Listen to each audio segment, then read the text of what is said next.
Okay, we're jumping right in because the world is seriously teetering on the edge. It's March 19th, 2026, and a war that just erupted in the Middle East is already sending massive shockwaves everywhere.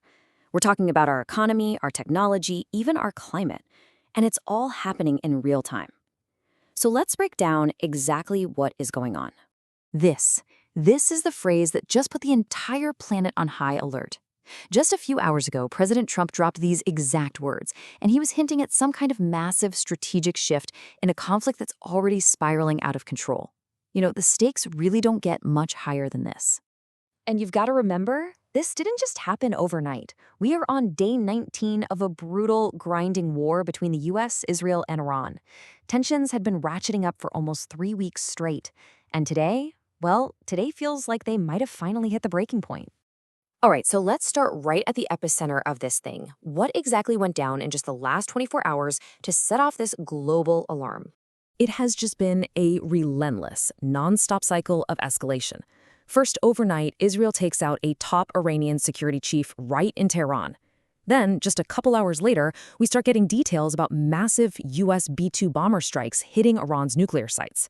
So what does Iran do?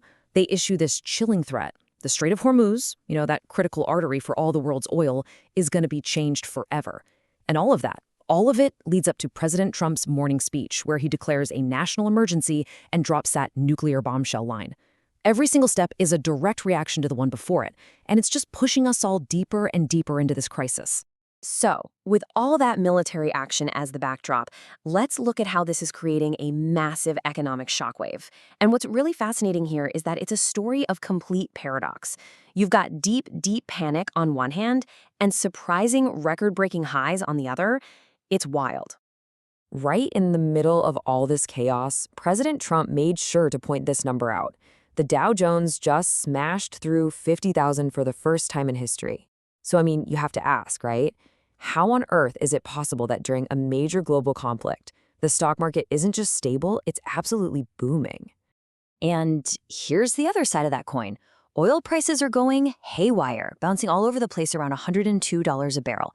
This is basically the market's fear index. It's reacting directly to Iran's threats to shut down the Strait of Hormuz. So you've got record confidence and extreme fear happening at the exact same time. So how do you square that circle? Well, the challenge is pretty obvious. War, unstable oil, shipping lanes threatened. That creates huge uncertainty. But the reality is, the IMF has actually revised global growth upwards. And a big reason for that is that companies are literally rushing to ship goods and close deals before a whole new wave of US tariffs hits. It's this bizarre economic sugar rush, and it's being fueled by the fear of even more disruption to come. And here's the real kicker. This crisis isn't just some temporary shock to the system. No, it's acting like a massive accelerator. It's forcing permanent, deep changes to our global systems. We're talking energy, finance, even the information we consume. With the threat to oil and gas now feeling truly existential, the world is making a hard pivot. Some analysts are even calling this war India's Edison moment because it's sparking this frantic, permanent shift to what they're calling the electron economy, a world that runs on pure electricity and battery storage. This isn't just a slow transition anymore. It's a full-blown revolution, and it's being forced on us by this conflict. And we're seeing a really similar revolution in finance. By the middle of this year, just a few months from now, a staggering 75% of the G20 nations, led by heavyweights like India and China, will have rolled out brand new digital payment systems. They're actively building a financial world that just bypasses the traditional dollar-based system entirely.